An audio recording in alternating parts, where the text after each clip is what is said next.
Hey guys, Josiah here with Aesthetyx Fitness. In today's video, I'm going to talk to you about the 5 biggest mistakes that I made when I first started working out. Okay, so in today's video, it's time for me to eat a little bit of humble pie. I'm going to be talking to you guys about the 5 biggest mistakes that I made when I first started working out. Some stuff that I definitely shouldn't have been doing that I was, and some stuff that I definitely should have been doing that I wasn't. And the reason I want to do that in today's video is that it kind of gives you a window into what my fitness journey has been, and also helps provide a roadmap for you, because there's a lot of really bad information out there if you just go for the first source of everything you find. And if you're just starting training or you're about to start taking working out really seriously, it'll serve as an example of some stuff that you definitely shouldn't do so you don't make the same mistakes I did, and you can make your progress happen a lot faster than mine did when I first started training. Alright, now before we get started, remember to hit that subscribe button down below and click that little bell icon so you get notified every time a new video comes out and you guys don't miss out. And if you want, it'd really help me out if you hit that like button down below as well. Now with that out of the way, let's get started. Alright, so I've been working out for about 7 years now, and for about the first 3.5 years of that time, I really wasn't working out very seriously. Or rather, I thought I was working out seriously, but the things I was doing weren't actually very conducive to actually building an aesthetic physique and gaining functional strength. I was training with a lot of techniques that really were suboptimal. And so after 3 years of what I thought was serious training, I looked like this. Now add 3 more years onto that, and I look like this. And the difference in those two pictures is training mentality, nutrition, and also just the techniques that I was using and what I was doing. So here are the 5 biggest things I think that I was doing wrong when I first started training. So we're going to count down from number 5, which is not tracking my macros. I was tracking my calories. I knew basically the overall calorie expenditure ratios that I should be in order to be in a deficit or a surplus or maintenance level. However, I was not tracking macronutrients at all. I was literally just looking at the back of whatever package I bought, taking the calories off it and just writing it down in like a journal or a notes app on my phone and just tracking it that way, or sometimes just keeping track of it in my head. And obviously, that's a really ineffective way of doing things because I was probably not hitting my protein intake almost any day ever. And on top of that, I definitely wasn't hitting my carb and fat intake ratios correctly. So I was probably eating a lot more fat than I should have been, not enough carbs and protein, and overall really sabotaging my gains in the gym. And just dieting really ineffectively and unhealthily overall because I didn't have the proper ratios of nutrients that I was supposed to be having in my system. And so it was a really subpar situation to be in. Okay, number 4 is avoiding compound movements. When I first started working out, anything that involved complex compound movements that involved a lot of energy recruitment and muscle use kind of freaked me out a little bit because I didn't know what I was doing, and they seemed really dangerous compared to just little isolation movements with dumbbells and cable machines. And so for the first year to 2 years of training, I really didn't do a lot of like barbell bench press, squats, deadlifts. And when I did, it was with really light weights that I get that feeling of, okay, I did my compound movement, now I can actually seriously train with these isolation movements.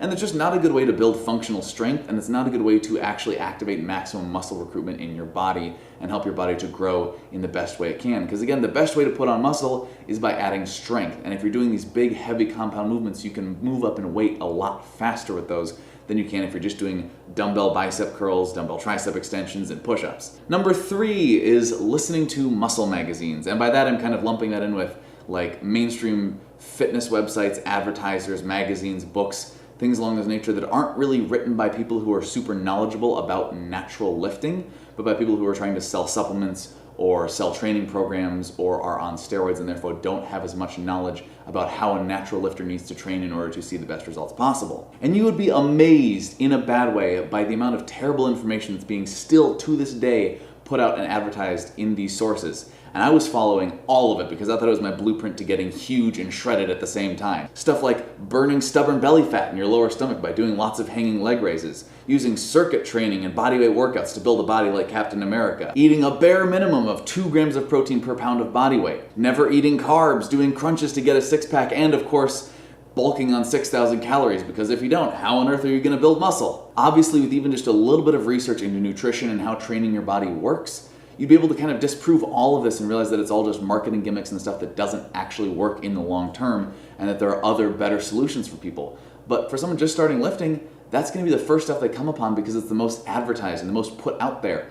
And so a lot of times beginners, when they start lifting, myself included, come across that and they think that's their training plan and that's their blueprint, and it just doesn't work. And so that was definitely one of the biggest mistakes I made when I first started training. Number 2 is not tracking workouts and progress.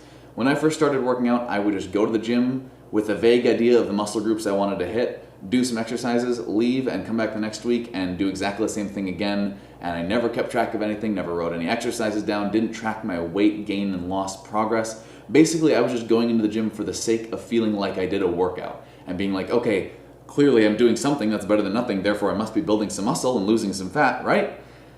Turns out I was kind of just spinning my wheels and never actually progressing in any of my movements. Once I started tracking my workouts, my strength started just skyrocketing because every time I came into the gym, I would know exactly the exercises and the weights and reps I was doing every single time, and I could have a really concrete, solid foundation that I was able to build upon every time I came in and did another workout. And the number one biggest thing that I didn't do right when I first started training was not properly training my legs and shoulders. By the time I've been training for about 2 years, I'd kind of gotten in a good rhythm with training my chest, back, and arms relatively effectively.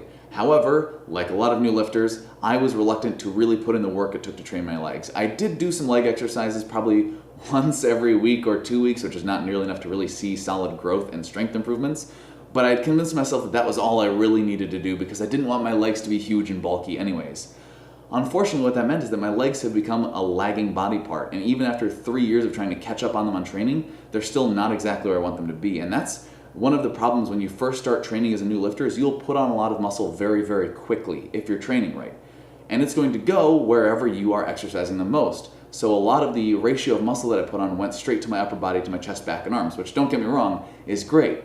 But however, it's a lot harder to add muscle down the line when you've been working out for 3, 4, 5, 6 years, and so my legs are still lagging behind as a result of that, and I'm still working to bring them up to make them proportionate with my overall physique. And my shoulders were a muscle group that I always just hated training. It's not the most comfortable muscle to train. You never feel like you're getting anywhere. You have to use really light weights, especially when starting out, and it just takes a long time to really hit the volume that your shoulders need to grow. And so I kind of just threw it off to the side and did maybe 1 to 2 sets of like side lateral raises at the end of a workout with some 10-pound dumbbells, just to, again, convince myself that, well, it's better than nothing. I did some training. That's going to be good enough for now.